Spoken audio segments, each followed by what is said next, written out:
Hello friends, welcome back to UGC plugin. I hope आप सब स्वस्थ होंगे। Winters are approaching and next 15 days होते हैं बीमारियों वाले दिन। मौसम बदलने की खुशी में मेरी तरह अपना ध्यान रखना मत भूलना। आप सबका पेपर है 3 नवंबर को, उससे पहले बीमार मत होना, अपना खूब ध्यान रखना। मैंने भी थोड़ा सा इसको फॉर ग्रांटेड ले लिया था। हम थोड़ा ध्यान नहीं देते हैं, हमें लगता है सर्दियाँ आ गई हैं, मज़े आ रहे हैं। बट गर्म सर्द हो जाता है तो हमें बीमार नहीं होना है, क्योंकि अगर इस टाइम बीमार हुए उसका डायरेक्ट इम्पैक्ट पड़ेगा आपके एग्जाम के ऊपर। तो अपना खूब ध्यान रखिए। आज का वीडियो बहुत इंपॉर्टेंट है। इसमें मैं सारे इंपॉर्टेंट फिगर्स ऑफ स्पीच लेकर आई हूँ जो बिल्कुल आसान तरीके से मैं आपको करवाऊंगी।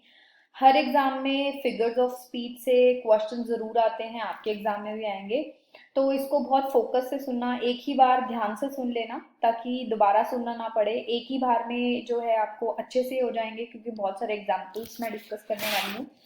और वीडियो अच्छा लगे तो फिर लाइक भी कर देना, शेयर भी कर देना, एंड कमेंट सेक्शन में मुझे बताना भी ज़रूर कि वीडियो कैसा लगा। आपको लगता होगा ना कि मैं ऐसा क्यों पूछती रहती हूँ या क्यों कहती रहती हूँ। गाइस देखो, हमारा वैसे तो कोई कम्युनिकेशन है नहीं है, कमेंट्स के थ्रू ही मैं आप लोगों को जान लेती हूँ। आप लोगों से एक तरह से वहाँ पे ही कम्युनिकेट मैं कर पाती हूँ, इसीलिए मैं आप लोगों को बोल देती हूँ। अगर आप कमेंट सेक्शन में लिखते हैं, मैं आपके बाद कमेंट्स पढ़ती हूँ, तो मुझे बहुत अच्छा लगता है। चलिए आज का सेशन हम शुरू करते हैं। ये सब बातें तो हो गई, आपको अपना ध्यान ज़रूर रखना है एंड लाइक शेयर सब्सक्राइब भी करना है। और मुझे बताना भी है कि कैसा लगा वीडियो। आज के सेशन में हमारा जो सबसे पहला इम्पोर्टेंट टर्म है वो है एलेगरी। पहले सबसे आपको पता होना चाहिए फिगर्स ऑफ स्पीच क्या होता है। फिगर्स ऑफ स्पीच के आपको अलग अलग जगह पर अलग अलग डेफिनेशंस मिलेंगे, बट जनरली क्या है, ऐसे वर्ड्स जो पोइट्री में एक चमत्कार पैदा करते हैं, या प्रोज में या पोइट्री में।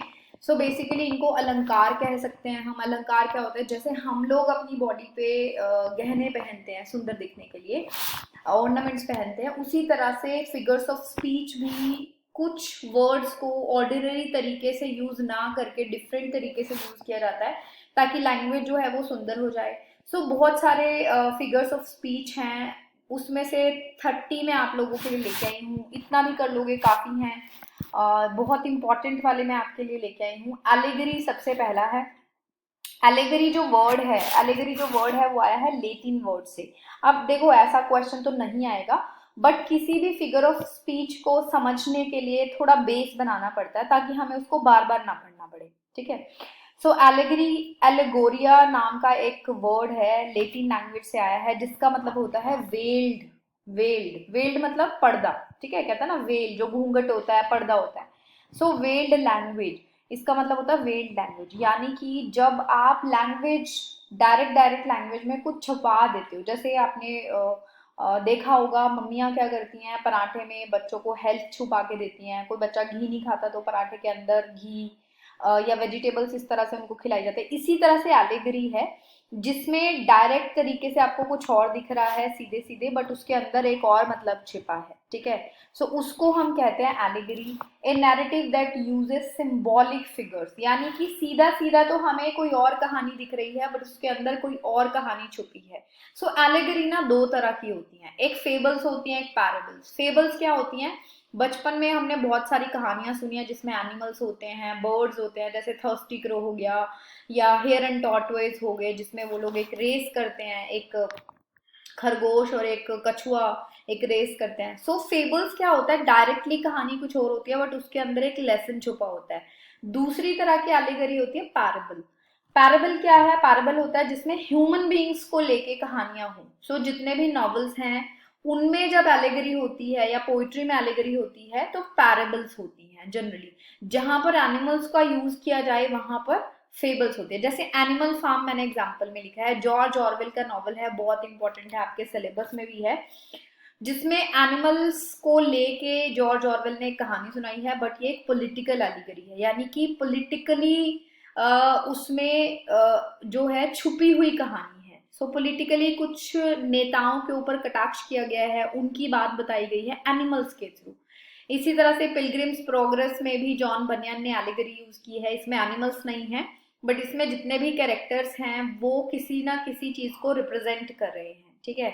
सो जैसे इसमें क्रिश्चियन है, क्रिश्चियन जो है वो सरफेस लेवल पर एक ह्यूमन बीइंग है, बट वो पूरे क्रिश्चियनिटी के लोगों को रिप्रेजेंट कर रहा है। और जो उसकी जर्नी है, वो एक सिटी से दूसरी सिटी, सेलेस्टियल सिटी में जा रहा है, जो उसकी जो जर्नी है वो भी एलिगोरिकल है, यानी कि सरफेस लेवल पे तो वो एक सफर तय कर रहा है, बट एलिगोरिकल लेवल पे वो क्या कर रहा है, वो मोक्ष की प्राप्ति के लिए कर्म कर रहा है, एंड उसके लाइफ में जो हर्डल्स आते हैं वो भी एलिगोरिकल है, ठीक है।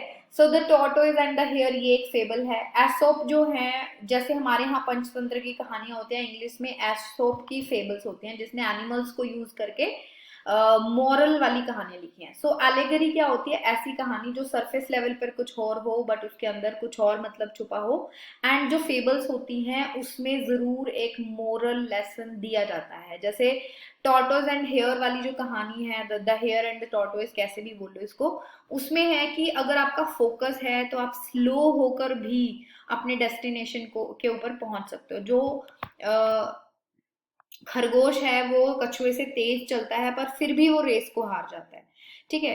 इसी तरह से प्लेटो ने एलिगरी ऑफ केव दी है, वो एक बहुत डीप कॉन्सेप्ट है, जो लोग क्रिटिसिज्म पढ़ते हैं उनको ये पढ़ना पड़ता है। तो ये एग्जांपल्स हैं। तो एलिगरी क्या है, एलिगरी को शॉर्ट सिंपल शब्दों में कहें, वेल्ड लैंग्वेज, पर्दे में छुपी हुई दूसरी कहानी, ठीक है। एलिट्रेशन क्या होता है, अच्छा जैसे जैसे हम ये करते जाएंगे, अगर आपको इनका कोई एग्जाम्पल पता है तो आप कमेंट सेक्शन में बताते चलना, ठीक है। जैसे सपोज एलिगरी का, आपने कोई एलिगरी पढ़ी है, एब्सैलम एंड चीटोफिल या कोई और आपको याद है तो आप कमेंट सेक्शन में साथ साथ बताते चलना, ताकि आपको ये चीजें और ज्यादा फोकस से याद रहें, ठीक है। क्योंकि इतनी सारी टर्म्स हैं, कंफ्यूजन हो जाती है जब हम उसको ध्यान से नहीं करते हैं। तो अगर आप साथ साथ अपने एग्जाम्पल्स बताते चलेंगे तो ये दिमाग में आपके हमेशा के लिए बैठ जाएंगे, कभी भी भूलेंगे नहीं। एलिट्रेशन हम ऑलरेडी पिछले लेक्चर्स में भी डिस्कस कर चुके हैं, सिंपल सी टर्म है। एलिट्रेशन क्या होता है, अनुप्रास अलंकार, जिसमें जो कॉन्सोनेंट साउंड्स हैं वो पहले नंबर पर किसी भी वर्ड में शुरू में आते हैं और रिपीट होते हैं। जैसे शी जो है, मैं हाइलाइटर ले लेती हूँ, एक मिनट। जैसे शी में स साउंड है, सेल्स, सी शेल्स, ये सारे कॉन्सोनेंट वर्ड्स हैं और ये रिपीट हो रहे हैं, इसको हम एलिट्रेशन कहते हैं। अगर हम जो दूसरे साउंड्स हैं, जो वाउल साउंड है, तो उससे एसोनेंस होता है। और अगर बीच में अगर ये रिपीट होते हैं, जैसे मैंने कल एग्जांपल दिया था जो सी वर्ड है, अगर बीच में कॉन्सोनेंट साउंड जो है वो रिपीट होते हैं तो उसको हम कॉन्सोनेंट्स कहते हैं। सो एलिट्रेशन के आगे दो पार्ट्स हैं, एसोनेंट्स एंड कॉन्सोनेंट्स। आपको एलिट्रेशन का भी कोई एग्जाम्पल पता है तो जरूर बताइएगा।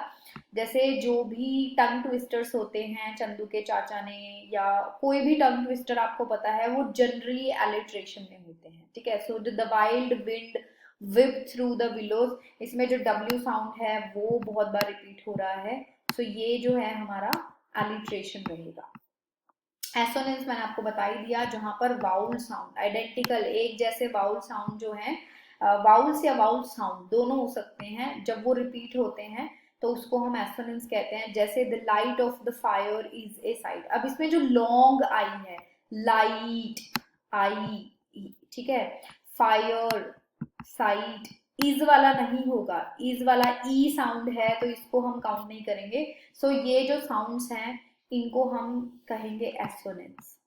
नेक्स्ट जो टर्म है वो है एल्यूजन। अगर आपने द वेस्टलैंड पढ़ा है तो आपको एल्यूजन का मतलब पता होगा। एल्यूजन का मतलब होता है रेफरेंस, ठीक है। अगर हम कहीं से किसी चीज का रेफरेंस लेते हैं उसको हम एल्यूजन कहते हैं। सो लिटरेचर में बहुत बार ऐसे होता है कि किसी इंसिडेंस का, किसी कोटेशन का, किसी कैरेक्टर का रेफरेंस लिया जाता है, यानी कि किसी और जगह से किसी को उठा के कहीं और पे दोबारा से रिपीट किया जाता है, उसको एल्यूजन कहते हैं। जैसे वेस्टलैंड जो है वो एल्यूजन्स का बहुत बड़ा एग्जाम्पल है, उसमें बहुत सारे रेफरेंसेस हैं। उसमें चौसर से भी रेफरेंस लिया गया है, उसमें इंडिया के उपनिषदों से, इंडिया के स्क्रिप्चर से भी रेफरेंसेस लिए गए हैं, ठीक है। तो रेफरेंस क्या होता है, एक एग्जाम्पल बहुत आसान से, सिंपल से एग्जाम्पल से समझते हैं। अगर कोई लड़का बहुत पैशनेट हो रहा है, बहुत रोमांटिक हो रहा है, हम उसको कहते हैं कि हरियाणवी में तो कह देते हैं टिक जा रोमियो, सो रोमियो इज जो इंसान पैशनेट हो, लवर वाली जो इमेज जिसकी हो, तो रोमियो एक रेफरेंस है। कहाँ से है? रोमियो जूलियट से। हम लोग रोज उसको यूज करते हैं। लोकल आपने देखा होगा बहुत सारे लेडीज, बहुत सारे जेंट्स इस वर्ड को यूज करते हैं रोमियो, उनको भी नहीं पता कि ये वर्ड कहाँ से आया है। बट लिटरेचर के स्टूडेंट्स को पता है कि शेक्सपियर ने रोमियो जूलियट लिखा है, और उसमें एक कैरेक्टर है रोमियो जो कि जूलियट के लिए बहुत ज्यादा पैशनेट है। वो पूरी कोशिश करता है कि वो जूलियट के साथ अपनी लाइफ बिताए, बट वो पॉसिबल नहीं है क्योंकि वो एक ट्रेजेडी लिखी है शेक्सपियर ने। सो रोमियो क्या है? रोमियो एक रेफरेंस है। हमने शेक्सपियर के प्ले रोमियो जूलियट से रोमियो को उठाया और हमने किसी के ऊपर वो एट्रीब्यूट कर दिया। सो रेफरेंस किसी भी तरह से हो सकता है। जैसे this place is like a Eden garden. Eden garden या गार्डन ऑफ ईडन क्या है? ये पैराडाइज लॉस्ट में है ईडन गार्डन का रेफरेंस। या फिर पैराडाइज लॉस्ट ने भी लिया है बाइबल से। ठीक है, सो कहीं और से कोई चीज आके हम किसी चीज को कंपेयर कर देते हैं। जैसे she has the patience of job. अब जॉब यहाँ पर वो नौकरी वाला जॉब नहीं है, जॉब एक कैरेक्टर है बाइबल में। सो जॉब एक ऐसा कैरेक्टर है जिसका रेफरेंस आपको बहुत जगह पे मिल जाएगा। जॉब एक इंसान था जिसकी लाइफ में ना बहुत सारे टेस्ट हुए, है ना, यानी कि बहुत सारी प्रॉब्लम्स आई, उसके बच्चे उससे दूर हो गए, वाइफ दूर हो गई, उसका पैसा छिन गया, उसको बीमारी आई, उसने बहुत सारी सफरिंग्स झेली, बट फिर भी वो भगवान के रास्ते से पीछे नहीं हटा। ही believed in God so much in deep कि उसको उसके विश्वास को कोई हिला नहीं पाया। जैसे अगर आपने कहानी सुनी है राजा हरिश्चंद्र की, हरिश्चंद्र की लाइफ में भी बहुत सारे उनको जो है परीक्षाएं देनी पड़ती हैं, बट फिर भी वो अपने सच के रास्ते से दूर नहीं हटते। तो आज हम क्या करते हैं? ज्यादा राजा हरिश्चंद्र बन रहा है तू, है ना, हम बोलते हैं ना कि तू हरिश्चंद्र बन रहा है, ये ज्यादा राजा हरिश्चंद्र की औलाद है। सो हम रेफरेंस दे रहे हैं, हम एक तरह से एग्जाम्पल दे रहे हैं कि जैसे राजा हरिश्चंद्र थे वैसा नेचर इसका बन रहा है कि ये ज्यादा सच्चाई के रास्ते पर चल रहा है। इसी तरह से अगर हम कहते हैं she has the patience of job, यानी कि जैसे जॉब का कैरेक्टर था उसके अंदर पेशेंस थे, वो इतनी सारी प्रॉब्लम्स में भी गॉड के रास्ते से पीछे नहीं हटा, उसी तरह से इसके अंदर भी उतने पेशेंस हैं। ठीक है, सोल्यूशन क्या है? रेफरेंस। एनाफोरा। एनाफोरा क्या है? The repetition of a word और फ्रेज। ये बहुत आसान है, इसके अगर हम एग्जाम्पल को देख लेंगे आपके दिमाग में ये बैठ जाएगा। सो बिगिनिंग में, शुरू में किसी भी लाइन में अगर बार बार कोई वर्ड या कोई फ्रेज रिपीट होता है उसको एनाफोरा कहते हैं। जैसे चार्ल्स डिकन्स के टेल ऑफ टू सिटीज में से एग्जाम्पल मैंने लिया है। It was the best of times, it was the worst of times, it was the age of wisdom, it was the age of foolishness. अब इसमें anaphora कहाँ है? इट वॉज द, ये जो तीन वर्ड्स हैं ये एनाफोरा है। बेस्ट वर्स्ट ये तो अपोजिट हो गए, इसमें दूसरी टर्म है। ठीक है, इसमें दूसरी फिगर ऑफ स्पीच है, but it was the, it was the, it was the जो बार बार रिपीट हो रहा है इसको हम कहते हैं anaphora.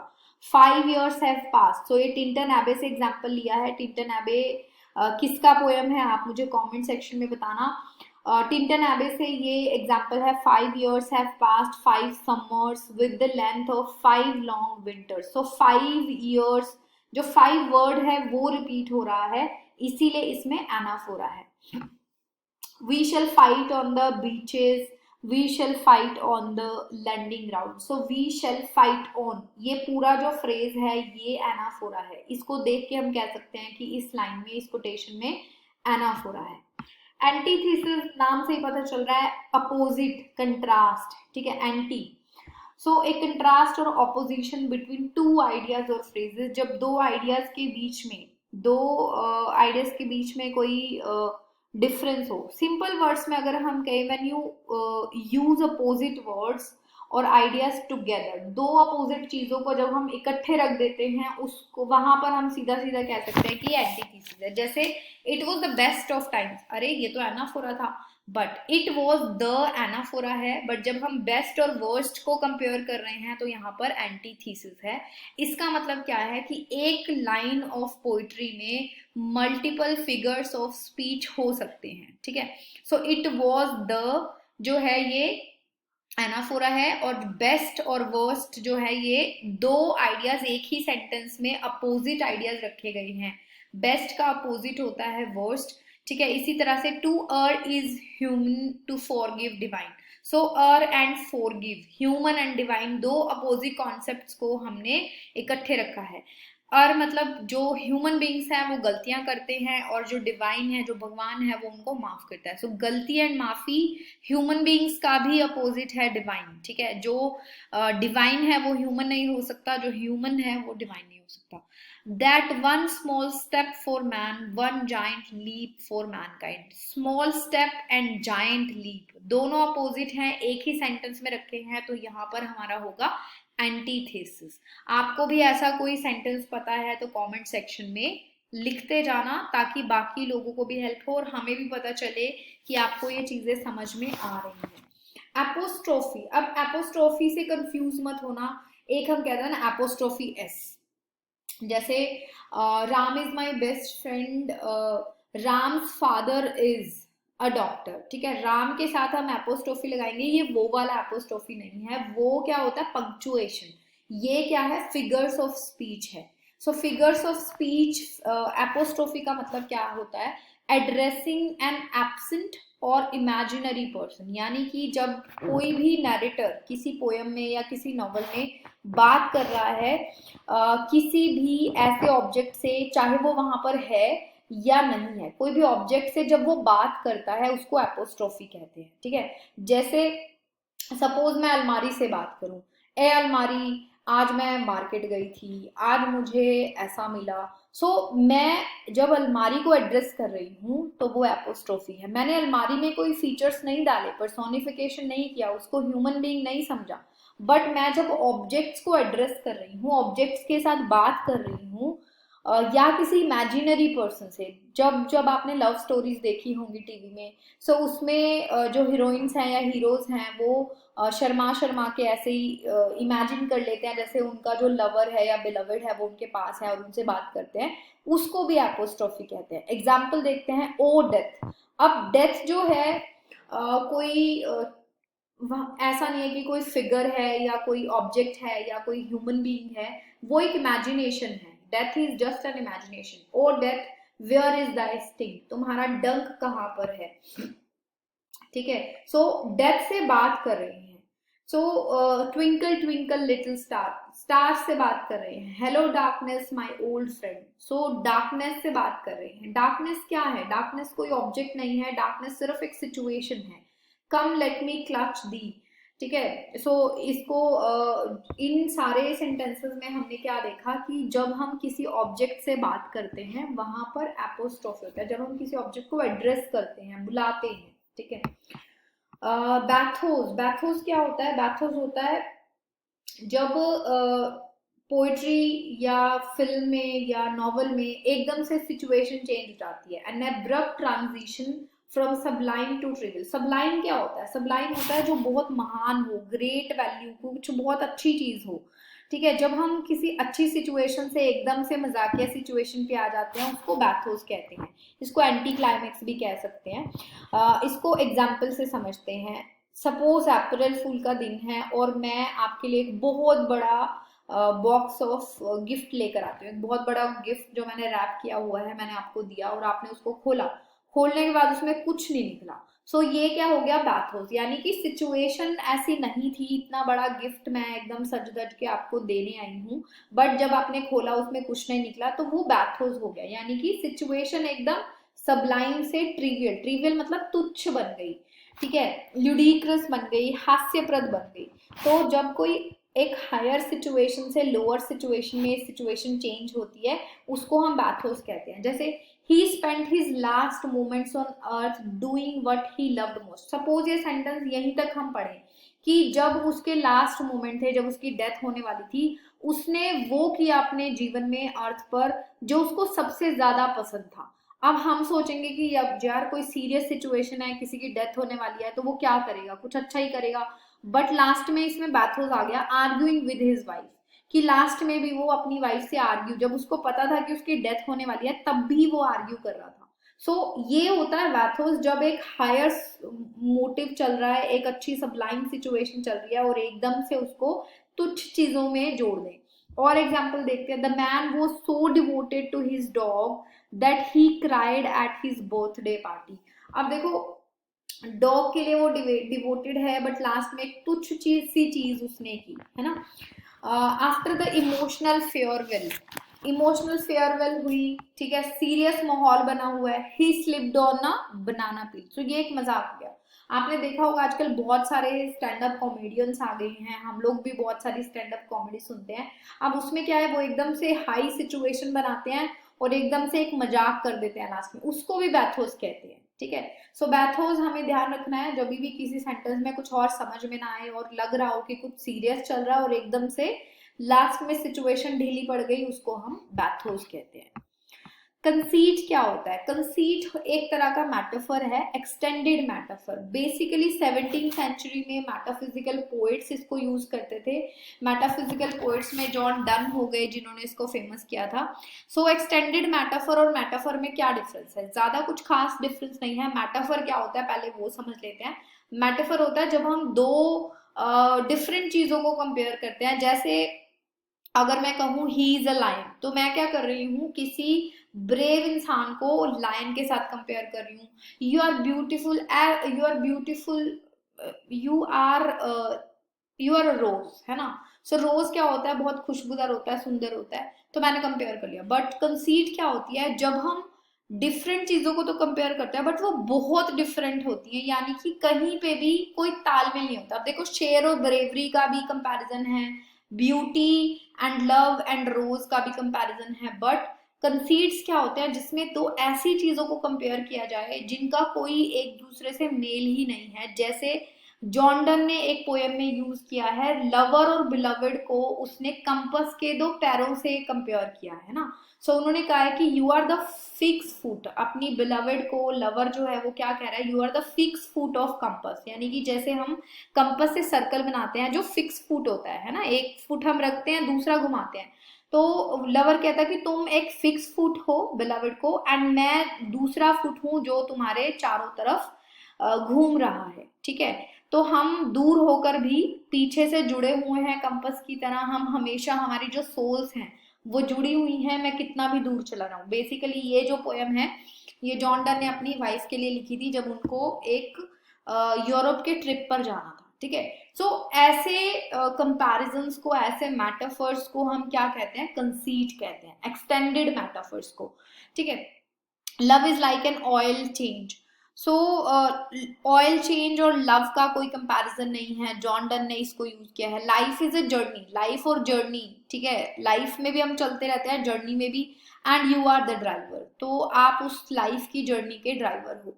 The world is a stage. So ये जो है एक्सटेंडेड मेटाफर्स हैं। World is a stage, world is like a stage नहीं कहा है, अगर लाइक वर्ड आ जाता तो ये सिमिली बन जाता।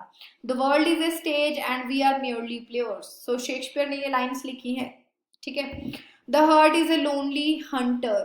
सो ये कंपेयर किया है हर्ट को एक हंटर। हंटर क्या करता है, हंटर शिकार पर जाता है, शिकार करता है, ठीक है। सो ये जो लाइन्स हैं इन सब में कंसीड्स हैं। सर्कमलोकेशन, सर्कमलोकेशन का मतलब क्या होता है? सर्कम का मतलब होता है सर्कुलर और लोक्यूशन का मतलब होता है मूवमेंट। सो कोई चीज जब गोल गोल घूमती है उसको सर्कमलोकेशन कहते हैं। अब ये एक ऐसा फिगर ऑफ स्पीच हुआ, आपने देखा होगा कुछ लोगों को सीधे सीधे बात ना करके घुमाने की आदत होती है। जनरली वाइफ और हस्बैंड वाले जो जोक्स होते हैं उसमें आपने देखा होगा कि वाइफ जो है घुमा घुमा के हस्बैंड को बात कहते हैं, एंड हस्बैंड क्या कहता है कि पॉइंट पे आओ, कहना क्या चाहते हो।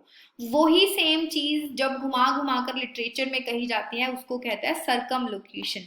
जैसे अगर आपने हैरी पॉटर मूवी देखी है, हैरी पॉटर मूवी में जो विलन है, जो बैड कैरेक्टर है, उसका नाम है वोल्डेमोर। सो वो लोग वोल्डेमोर का डायरेक्ट नाम नहीं लेते, अगर उसकी बात करनी हो तो वो क्या कहते हैं, वो कहते हैं who cannot be named. Who can, वो सीधा सीधा ये नहीं कहते कि वोल्डेमोर ने ये कर दिया, ये कहते कि हम उसकी बात कर रहे हैं, one who cannot be named, जिसका नाम नहीं लिया जा सकता, है ना। सो इसको कहते हैं सर्कमलोकेशन। और एग्जांपल देखते हैं, the one who is responsible for making the decisions. हम ये सीधा सीधा ना कह के कि बॉस की गलती है, हम ये कह रहे हैं कि उसकी गलती है जो डिसीजंस मेकिंग के लिए रिस्पॉन्सिबल होता है। सीधा सीधा हम ये बोलें कि बॉस की गलती है या बॉस ने ऐसा किया, उसकी जगह हमने इतना लंबा फ्रेज यूज किया। सो लिटरेचर में हम फिगर्स ऑफ स्पीच को क्यों यूज करते हैं? चीजों को ब्यूटीफाई करने के लिए, ठीक है। A person who does not have a job, हम अनएम्प्लॉयड को सीधा कहने की बजाय ये भी कह सकते हैं the vehicle that is powered by internal combustion, यानी कि कार, ठीक है। कार के लिए इतना बड़ा बोलने की क्या जरूरत थी? सो कुछ लोगों को आदत होती है ऐसे बोलने की। पोइट्री में, लिटरेचर में भी हम इस तरह की चीजें यूज करते हैं, इस तरह की चीजों को बोलते हैं सर्कमलोक्यूशन। कियास्मस, कियास्मस क्या होता है? एक ऐसे डिवाइस जहां पर वर्ड्स और कॉन्सेप्ट्स को रिपीट किया जाता है, ठीक है। इसको एक बार एग्जांपल्स के थ्रू देखेंगे। जब हम दो पैरेलल फ्रेजेस को, ठीक है, इकट्ठा ले आते हैं और अपोजिट ऑर्डर में उनको फिक्स कर देते हैं, तब उसको हम कियास्मस कहते हैं। जैसे ask not what your country can do for you. अब ये एक फ्रेज है, इसी के पैरेलल में हमने एक और लिख दिया, ask what you can do for your country. So ask not what your country can do, इसी को हमने थोड़ा सा मोल्ड करके आगे लिख दिया। एक और एग्जांपल से समझते हैं, नेवर लेट अ फूल किस यू, नेवर लेट अ फूल किस यू और अ किस फूल यू। सो किस फूल यू को हमने रिवर्स करके सेम ही उसमें डाल दिया। तो ये क्या हो गया, इससे एक इंटेलिजेंट सी बात कहने के लिए हम इनको यूज करते हैं कियास्मस को, जिससे कि एक चमत्कार सा पैदा होता है, एक ब्यूटी पैदा होती है, ठीक है। Beauty is truth, truth beauty. Beauty जो है, सत्यम शिवम सुंदरम हम कहते हैं, ब्यूटी इज ट्रूथ, जो सुंदरता है वो सच है और सच ही सुंदर है, ठीक है। सो इस तरह के जब रेपिटेशन होती है उसको हम कियास्मस कहते हैं। जनरली एग्जाम्स में पूछते नहीं हैं, बट फिर भी अगर पूछ लिया तो थोड़ा डिफिकल्ट हो जाता है इसको समझना, क्योंकि हमने ऐसी चीजें जो है अपने स्कूल्स में या कॉलेजेस में नहीं पढ़ी होती, तो मैंने सोचा कि एक बार आपको पता होना चाहिए। डायाकोप क्या होता है? डायाकोप होता है repetition of a word or a phrase with one or two intervening word. Same phrase को जब हम रिपीट करते हैं, द हॉरर, हॉरर, ठीक है, द हॉरर, द हॉरर। अब ये जो लाइंस हैं मॉडर्न लिटरेचर से आई हैं। हार्ट ऑफ डार्कनेस में जो कैरेक्टर है वो ये लाइंस बोलता है, ठीक है। So the horror, the horror, free at last, free at last. जब वर्ड सेम रिपीट हो उसको हम डायाकूप कहते हैं। I can not live without you, I can not die without you, इसको डायाकूप कहते हैं। नेक्स्ट है हाइपरबली। हाइपरबली मैंने आपको पहले भी कराया था। हाइपरबली होता है अतिशयोक्ति अलंकार। अब ये तो मैंने बचपन में पढ़ा था, एक हिंदी में हमने एक दोहा पढ़ा था, हनुमान की पूंछ में लगन न पाई आग, लंका सिगरी जल गई, गए निशाचर भाग। यानी कि हनुमान जी की पूंछ में अभी आग लगी ही नहीं थी और पूरी लंका जल गई। और निशाचर कौन होते हैं? निशाचर होते हैं राक्षस, और निशाचर सब भाग गए। सो ये अतिशयोक्ति होगी, बढ़ा चढ़ाकर, कि पूंछ में तो आग लगी भी नहीं और पूरी लंका जल गई। सो जहां पर एग्जैजरेशन होता है चीजों का, for example I am so hungry, I could eat a horse. अब आप एक घोड़ा थोड़ी खा सकते हो। सो मैं इतनी, मुझे भूख लगी है कि मैं तुम्हें खा जाऊं, इतनी भूख लगी है कि मैं पूरा घोड़ा खा जाऊं। I have told you a million times, हम कहते हैं ना तुम्हें 1000 बार बता दिया, बट आपने 1 या 2 बार ही बताया होता है। सो ये भी एग्जैजरेशन है। It's raining cats and dogs. Cat, ये एक इडियम है, it's raining cats and dog, यानी कि बहुत तेज बारिश होना। बट कैट्स एंड डॉग्स थोड़ी बरस सकते हैं। सो ये एक इडियम है। He is older than the hills, वो तो उन पहाड़ों से भी पुराना है। सो ये भी बढ़ा चढ़ाकर बोली गई बात है, ठीक है। तो इस तरह की चीजें तो हम आए दिन खुद भी यूज करते हैं एंड बहुत जगह लिखी हुई भी देखते हैं। इमेजरी क्या होती है? इमेजरी तो देखो बहुत ही खूबसूरत सी चीज है। अगर आपने एफएम कभी सुना है, उसमें नीलेश मिश्रा की कहानियां सुनी हैं, तो आपको इमेजरी बहुत आसानी से समझ में आ जाएगा। अगर नहीं भी सुनी है तो मैं बता देती हूँ, नीलेश मिश्रा एफएम पर आते हैं और बहुत सुंदर कहानियां सुनाते हैं। जब वो कहानी सुनाते हैं तो आपको ऐसे लगता है कि वो लाइव टेलीकास्ट आपके सामने हो रहा है। वो इतनी सुंदरता से उसको बयान करते हैं, इतनी सुंदरता से बताते हैं कि अब ऐसा हुआ, हीरो ने ऐसे किया, हीरोइन ने ऐसे किया, कि आपको लगता है जैसे आप वहीं पर हैं, उसी सिचुएशन में हैं। मैंने बहुत सारी कहानियां सुनी हैं, मुझे ऐसा लगता था जैसे मैं उस कैरेक्टर के साथ हूँ, जैसे मेरे दिमाग में वो एक मूवी चल रही है। इसी को हम इमेजरी कहते हैं, जब लैंग्वेज आपकी सेंसेस को अपील करने लगे और आप उस जगह को फिजिकली महसूस करने लगो, उसको इमेजरी कहते हैं। अब ये कैसी बात हुई, हम कैसे फिजिकली इमेजिन करेंगे?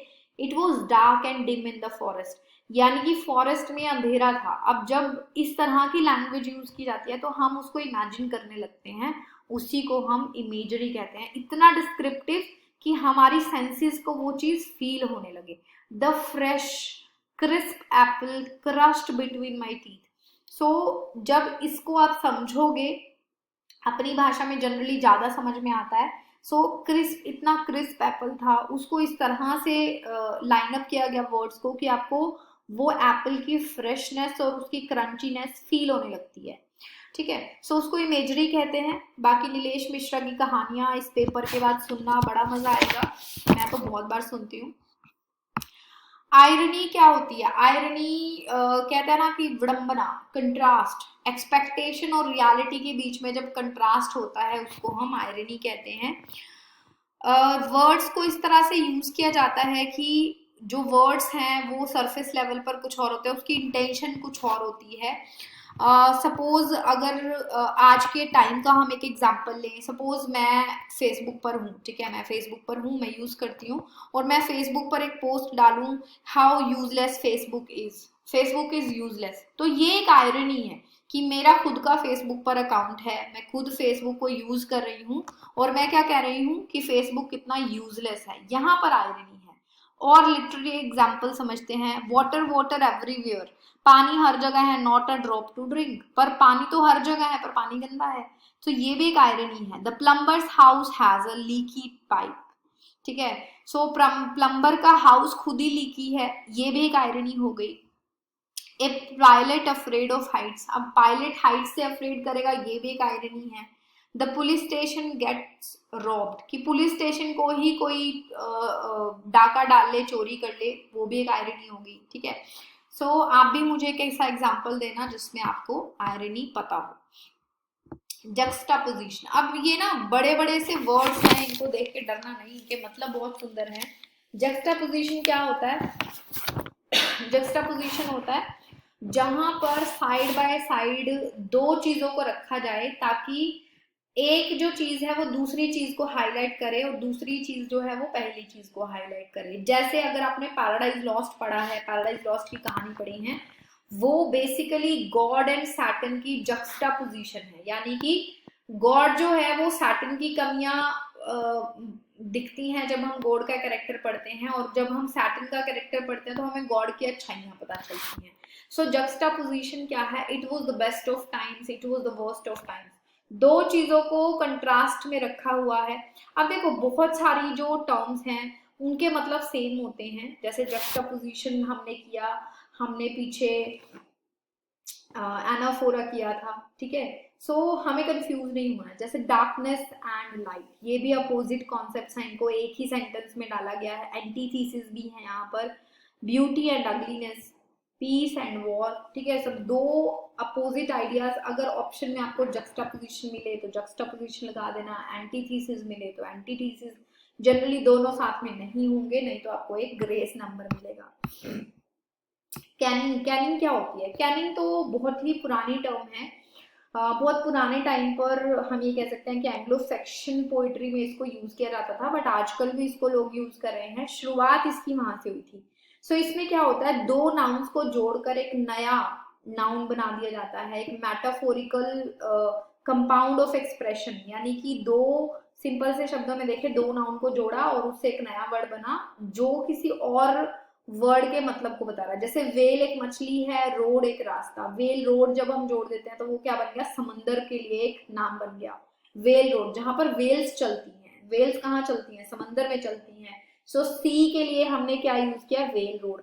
स्काई कैंडल, स्काई कैंडल जो सूरज को भी चमकाए, मतलब जो आकाश को भी चमकाए, ऐसी कैंडल, यानी कि सूरज। वर्ड होड़, होड़ क्या होता है, झुंड, ठीक है। सो वर्ड होड़ वोकैबलरी को कहते हैं। इसी तरह से बोन हाउस, स्केलेटन को हम बोन हाउस कह सकते हैं, ह्यूमन बॉडी को हम कह सकते हैं जो हड्डियों का घर हो, हड्डियों का घर या हड्डियों का ढांचा, ठीक है। सो कैनिंग क्या होता है, दो वर्ड्स को जोड़ के जब हम एक नया फ्रेज बना देते हैं जिसका कुछ एक डिफरेंट मीनिंग निकल के आता है, उसको हम कैनिंग कहते हैं। लिटोट्स, लिटोट्स को समझने के लिए हमें कुछ और टर्म्स भी समझनी पड़ेगी। सबसे पहले हमें ये समझना पड़ेगा कि अंडरस्टेटमेंट क्या होता है, क्योंकि लिटोट्स क्या है, एक तरह की अंडरस्टेटमेंट्स है जिसमें दो नेगेटिव वर्ड्स यूज किए जाते हैं एक साथ। सो अंडरस्टेटमेंट क्या है, अंडरस्टेटमेंट से पहले हम हाइपरबली को याद करेंगे। जैसे हाइपरबली में क्या होता है, एग्जैजुरेशन होता है। जैसे मैंने आपको एक एग्जांपल दिया था कि मुझे इतनी भूख लगी है कि मैं घोड़ा खा जाऊं, है ना, I am so hungry that I can eat a horse. अब इसमें बढ़ा चढ़ा के चीज बोली गई है। इसी तरह से अंडरस्टेटमेंट होती है जिसमें कि चीजों को बहुत ही तुच्छ दिखा दिया जाता है, ठीक है। फॉर एग्जाम्पल, एक सोल्जर है जिसको बहुत चोटें आई, बहुत चोटें लगी उसको, एंड उसकी गर्लफ्रेंड उसको मिलने आई। उसकी गर्लफ्रेंड उससे पूछेगी कि तुम्हें तो बहुत चोटें आई, और वो आगे से ये बोल दे कि oh it's nothing, it's just a scratch, सिर्फ एक स्क्रैच जैसे होता है ना, जैसे छोटी सी एक कट लग गया होता है। सो इसको कहते हैं अंडरस्टेट, ठीक है। जो हाइपरबली है उसमें ओवर स्टेटमेंट होती है, और जो अंडरस्टेटमेंट होती है जिसमें चीजों को छोटा दिखाया जाता है। अब लिटोट्स क्या है, लिटोट्स है एक स्पेशल काइंड ऑफ अंडरस्टेटमेंट जिसमें कुछ भी एक्सप्रेस सीधा सीधा ना करके उसमें दो नेगेटिव वर्ड्स को यूज किया जाता है, ठीक है।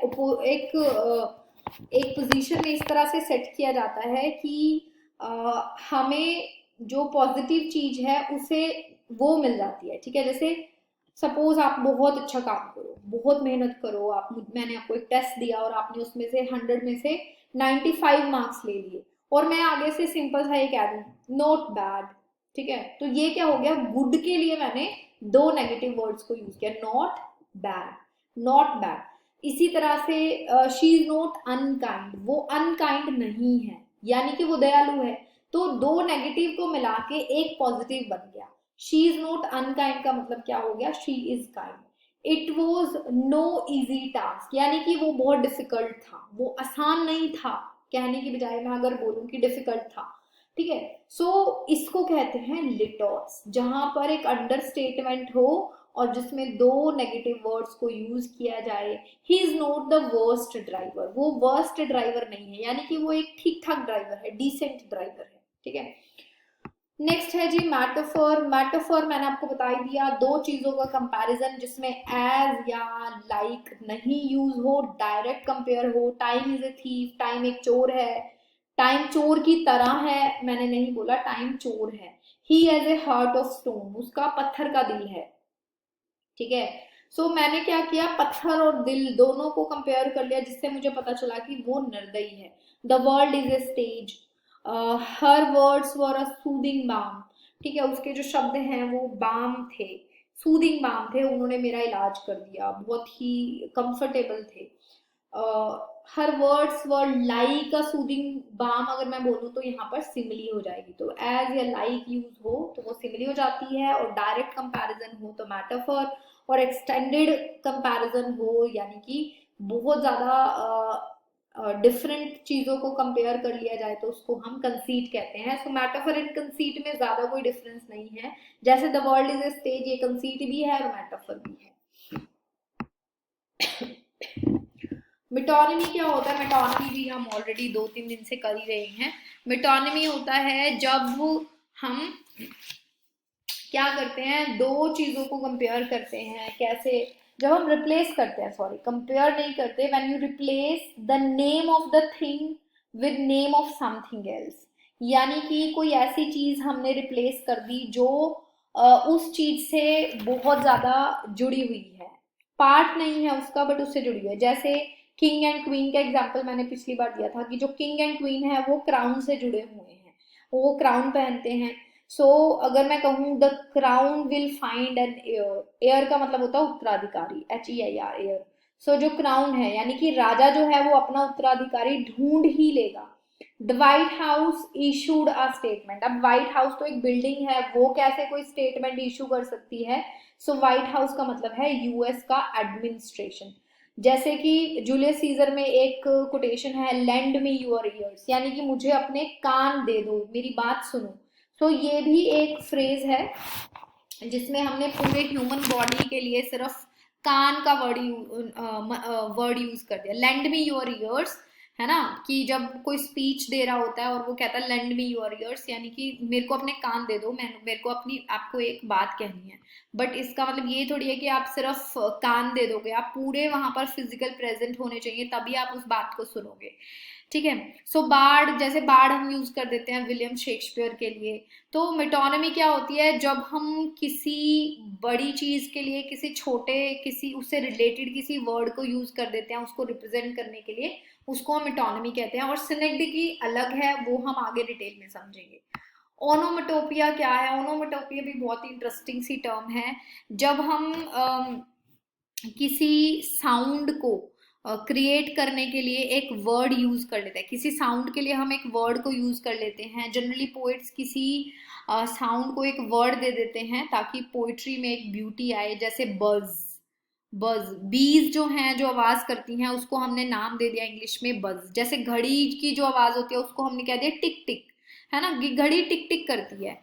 और जो उल्लू है वो मोन करते हैं। हवा जो है वो जो उसकी साउंड होती है उसको मोनिंग वर्ड दे दिया, MOANING, मोनिंग। इसी तरह से बिल्ली जो है वो मियाऊ करती है, मियाऊ, है ना? सो उसको MEW, मियाऊ, एक वर्ड दे दिया। इसी तरह से जब कोई चीज एक दूसरे से टकराती है तो बैंग की आवाज आती है, तो हमने उसको बैंग कह दिया।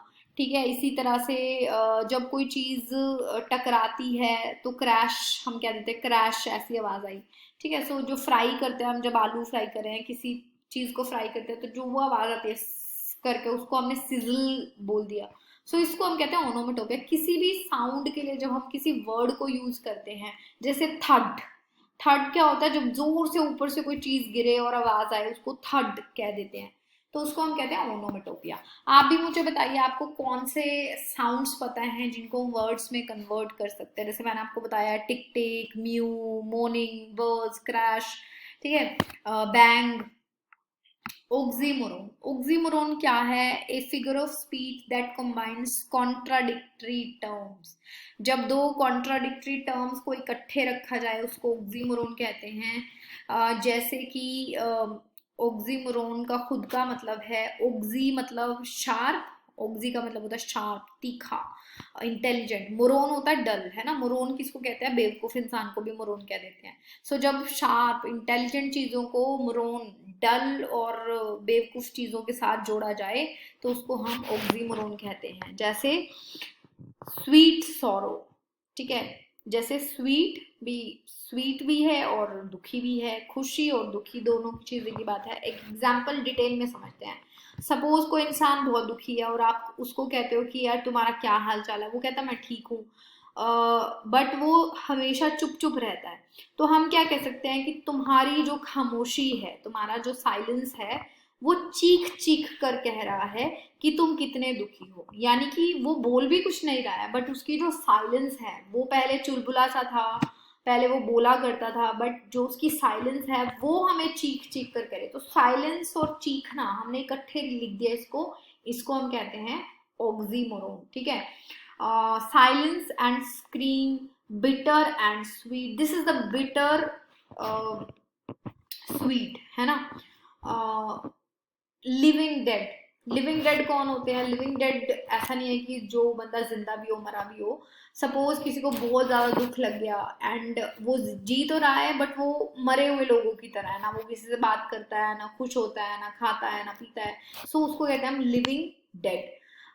ठीक है। इस तरह से और भी बहुत सारे ऐसे वर्ड्स हैं जो ऑक्सीमोरोन्स हैं, जिनको हम फ्रेजेस बन गए हैं फेमस, जिनको हम कंबाइन कर देते हैं। पैथेटिक फॉलिसी, पैथेटिक फॉलिसी भी एक अच्छी सी टर्म है।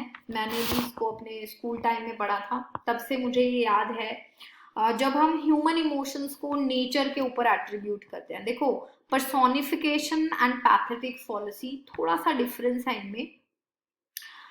जब हम नेचर की चीजों में, एनिमल्स हो गए, प्लांट्स हो गए, बर्ड्स हो गए, या नेचर की जो चीजें हैं, मून हो गया, सन हो गया, इनके ऊपर जब हम ह्यूमन इमोशंस को एट्रीब्यूट करते हैं, दिखाते हैं, उसको हम पैथेटिक फॉलिसी कहते हैं। इसी तरह से पर्सोनिफिकेशन होता है। पर्सोनिफिकेशन में नॉन लिविंग थिंग्स हो सकते हैं, ऑब्जेक्ट्स हो सकते हैं, नेचर हो सकती है, और वो जो नॉन लिविंग थिंग्स और ऑब्जेक्ट्स और नेचर है, जब वो ह्यूमन बींग्स की तरह बिहेव करती है, उसको हम पर्सोनिफिकेशन कहते हैं। तो बहुत ज्यादा डिफरेंस नहीं है, बहुत ही स्लाइट सा डिफरेंस है।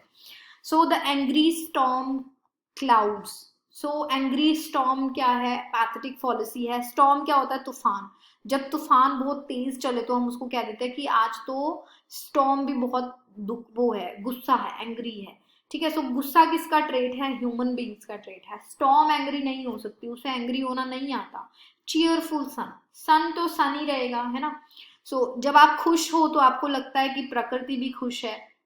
जैसे मैंने ये टर्म पढ़ी थी बचपन में, फिलिप सिडनी के एक सोनेट में, विदाउट सैड स्टेप्स, जिसमें फिलिप सिडनी खुद दुखी है, नरेटर खुद दुखी है, एंड एस्ट्रोफिल जो है वो दुखी है, और वो अपनी बिलवेड को याद कर रहा है, और वो जब वो चांद को देखता है उसको लगता है कि मेरी तरह चांद भी दुखी है। जैसे मैं धीरे धीरे चल रहा हूँ दुख में, वैसे ही चांद भी सैड स्टेप्स भर रहा है, आगे आगे चल रहा है सैड स्टेप्स के साथ, उसका रंग भी पीला पड़ गया है। सो ऐसा नहीं है कि चांद दुखी होता है या चांद खुश होता है, बट हम अपने बिहेवियर की तरह, अपने मूड स्विंग्स के कारण के तरह ही हम प्रकृति को देखने लगते हैं। जैसे चीयरफुल सन, फोरलोन ट्रीज। फोरलोन का मतलब होता है दुखी, सैड और बहुत अकेले। ग्लूमी एटमोसफेयर, ठीक है। तो ये जो है सारे जो एट्रीब्यूट्स हैं हमने ह्यूमन बीइंग से ले लिए और नेचर के ऊपर बेस्टोय कर दिए, इसको हम कहते हैं पैथेटिक फॉलिसी। पैराडॉक्स, जिसमें अगेन कॉन्ट्राडिक्टरी चीजें हों बट वो एक ट्रूथ बताए। आई कैन सेव मनी, मैं सेव कर सकती हूँ बाय स्पेंडिंग इट। ठीक है, तो दो कॉन्ट्राडिक्टरी चीजें हैं। The only constant is change, अब इसमें भी एक ट्रूथ है। ठीक है, the only constant is change, कि दुनिया में सिर्फ एक ही सच है। कांस्टेंट क्या होता है? कि जो चीज हमेशा रहेगी। चेंज जो है वो हमेशा रहेगा। ठीक है, the only constant is change. अब देखो दोनों कॉन्ट्राडिक्टरी चीजें हैं, अगर कोई कांस्टेंट है तो वो चेंज नहीं हो सकता, बट इसमें तो चेंज को ही परमानेंट कांस्टेंट बता दिया। Less is more. ठीक है, सो ये जो है पैराडॉक्स है। लेस इज मोर यानी कि जितना आपके पास है उतने में ही आपको संतुष्ट रहना चाहिए। So less is more. Next है पर्सोनिफिकेशन। मैंने ऑलरेडी आपको बताया, जब हम human traits, non living things या नेचर के ऊपर एट्रीब्यूट कर देते हैं। The wind whispered through the trees, जो हवा है उसने ट्रीज के थ्रू निकलकर विस्पर किया मेरे कानों में, कि हवा ने मेरे को कानों में कुछ कहा। द फ्लावर्स डांस्ड, फ्लावर कैसे डांस कर सकते हैं? Flowers danced in the breeze. अब हमने इमेजिनेशन बना ली, हवा चल रही है और पेड़ हिल रहे हैं, फूल हिल रहे हैं, मुझे ऐसे लगा जैसे वो नाच रहे हैं, क्योंकि मेरा मन खुश है। ठीक है, द सिटी नेवर स्लीप्स, सिटी कैसे सोएगी, सिटी कैसे जागेगी? सिटी में जो ह्यूमन बींग्स हैं वो सोते या जागते हैं। सो सिटी जो है एक नॉन लिविंग थिंग है, एंड उसको मैंने कंपेयर कर लिया, ह्यूमन बींग्स के ट्रेट उसके ऊपर बेस्टोए कर दिए।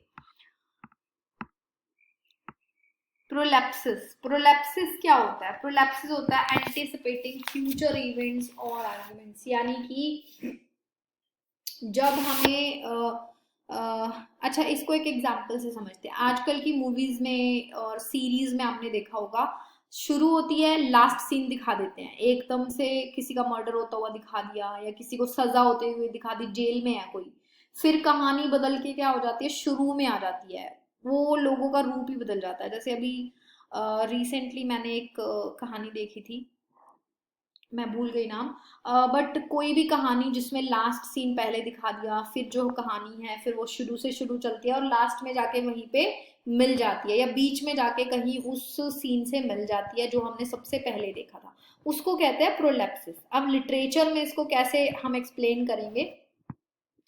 जब जो है हमें फ्यूचर इवेंट्स, फ्यूचर की चीजें पहले ही पता हो अपने आर्ग्यूमेंट्स में, जैसे I know what you are going to say next, मेरे मन में पहले से ही आ गया कि तुम पहले क्या कहना चाहते हो। मैंने कहा कि मुझे पहले ही पता है जो तुम कहने वाले हो। तो सिचुएशन ऐसी हो जाती है कि हमें अंदाजा लग जाता है कि अब क्या होने वाला है।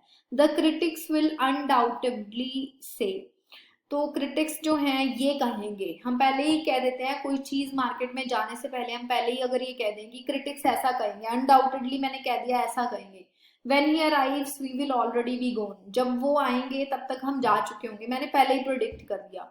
You may be wondering why this happened, तुम सोच रहे होगे कि ऐसा क्यों हुआ। ठीक है, सो ऐसे सेंटेंसेस में प्रोलैप्सिस होते हैं जिसमें फ्यूचर इवेंट्स के बारे में हमें थोड़ा आइडिया हो।